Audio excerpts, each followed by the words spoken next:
starts from the ground up. Understanding that and thinking deeply about that enabled me to get a job at the Career Coalition, which is a small nonprofit based in Santa Fe, and that changed my life forever. I really hadn't ever thought about what eats the grass, but I spent so much time thinking about how it grew.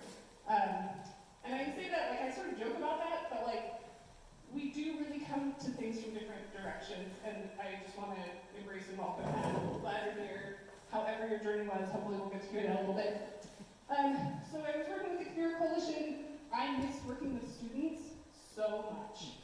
So I sort of transitioned back to predominantly being here at the university, and I have a bunch of undergrads that I've been mentoring, and it's a better fit for me. Still work with the Career Coalition some hours a week, because you can't ever say no, and they do amazing work. So then when I sort of came back to thinking about New Mexico, I got connected with the folks in the sustainability studies, so Marigold, who we'll hear from in a second, Jessica Rowland, who we'll meet tomorrow. We sort of found each other and started just having coffee dates. And we're like, man, it seems like there's a lot going on. Seems like there's a lot going on all the time. Probably we should figure out what's going on and help each other rather than having events that are on the same day or whatever, right? So it was through conversations there, and then we realized, of course, that we don't know what's going on.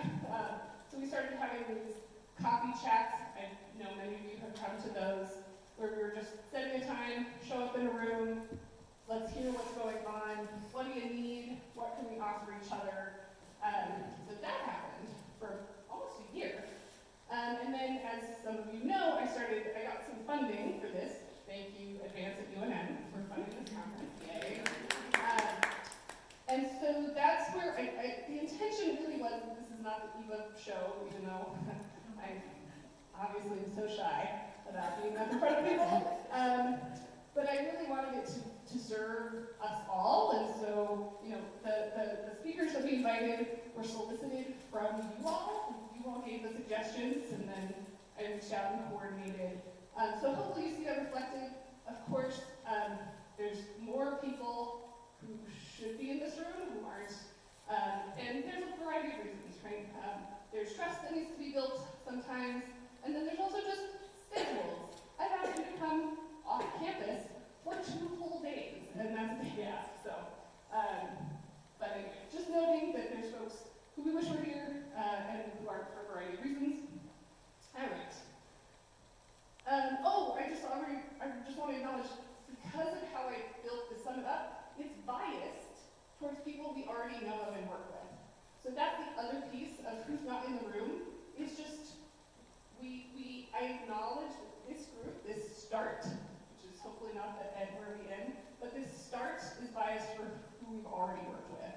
And I think, as I was sort of reflecting on that, getting some momentum and relying on relationships we have is a way to start. And again, acknowledging that not everyone's here. So just want to be really transparent about that. I will be facilitating for the next 2 days, and my goal is to help us meet the expectation. Who read through my super long emails? Oh, yeah, I love that. But yeah, just. So I do that. I want to try to set expectations really well, and then I want to help meet those. So my big goals are, I want you all to be fed on time, I want you all to have breaks on time, and I want the speakers that we have sort of collectively invited to have time to share. And so I'm just going to say, we might be having a juicy conversation, but it's right before lunch. I'm going to invite us to go have lunch, and it's no offense to the juicy conversation, it's just that those are my objectives. Have people have time to share, keep us fed, and keep us having breaks. That's my job. There we go. Great.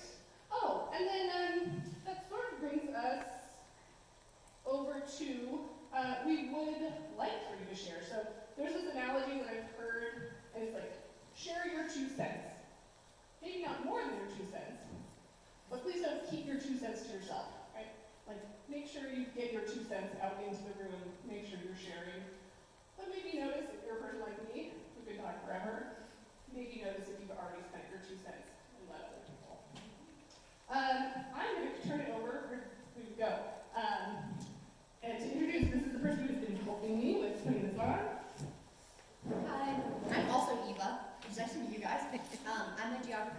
student at UNM. I work with Marigold, and I just moved here from Wisconsin in August, so I'm very new to New Mexico, and I'm excited to keep learning. But as Eva said, I've been helping out for the past few weeks just to help organize, and if you guys have any questions, let me know.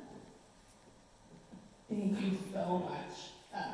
So helpful to have someone bounce ideas off of and be like, oh yeah, we need to buy batteries for the microphone. So, thank you so much. She's also a great person to grab if I'm doing 7 things.